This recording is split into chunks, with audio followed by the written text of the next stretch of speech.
Hello, hello. Welcome back to Daily English Flow. I am Sarah, and I am feeling very professional today. Ugh, I'm Tom. Sarah, why are you wearing a blazer? We are recording a podcast in our studio. You look like you're gonna fire me. Don't worry, Tom. You are safe for now. I'm dressed up because today we're talking about one of the most stressful experiences in adult life.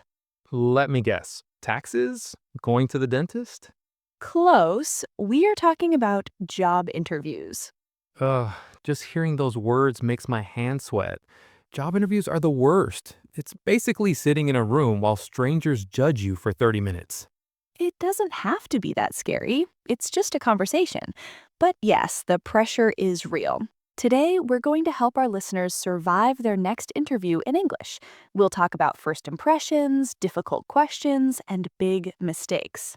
And I have plenty of mistakes to share. I'm the king of awkward interviews. Let's start at the beginning. You walk into the building, the first impression is everything. They say people judge you in the first 7 seconds. 7 seconds? That's not enough time. I haven't even said hello yet. Exactly. That's why your outfit matters. You need to look sharp, professional. What do you usually wear to an interview, Tom? Well, I try to wear a suit, but honestly, I hate ties. I feel like I'm choking. So usually I wear a nice button-down shirt and dress pants. No tie. Is that okay, boss Sarah? It depends on the job. For a creative job, sure, but for a bank, you need a tie. You need to look the part. Okay, fine. So I'm wearing the uncomfortable tie. I walk in, I see the interviewer. Now comes the moment of truth, the handshake. Oh, the handshake is critical. It must be a firm handshake, not too strong, not too weak. There's nothing worse than a dead fish handshake. You know what I mean? When their hand is just limp, it feels terrible. Yes, it shows a lack of confidence. You need to look them in the eye, smile, and shake hands firmly. It says, I am ready for this job. And I'm not terrified, even if you are terrified inside. Fake it till you make it, right? Exactly.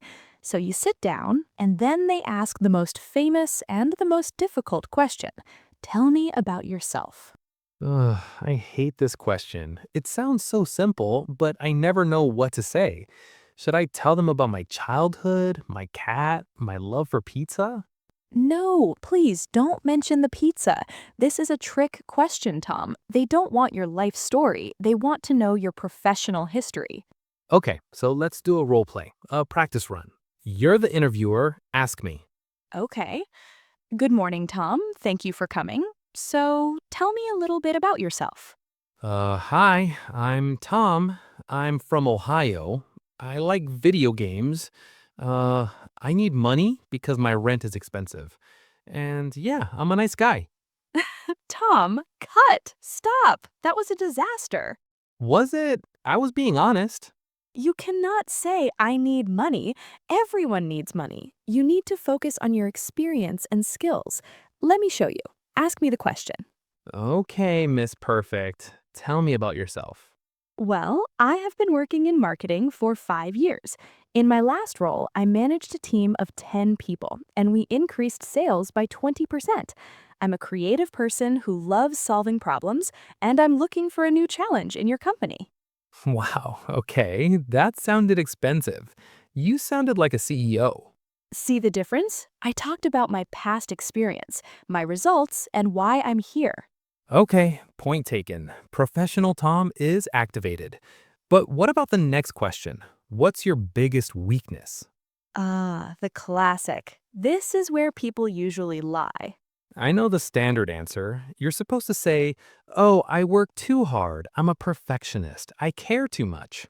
Ugh, please never say that. Interviewers hate that answer. It sounds fake. It's a cliche. But if I tell the truth, I won't get the job. Imagine if I said, my biggest weakness is that I'm lazy in the mornings and I procrastinate until the deadline. Okay, maybe don't be that honest. The trick is to mention a real weakness, but also mention how you're fixing it.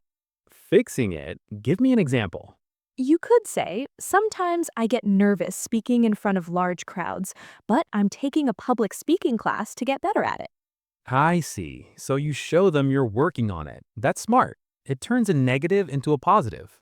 Exactly. It shows you have self awareness. We've talked about the rules, but Tom, you promised us a horror story. Tell us your worst interview ever.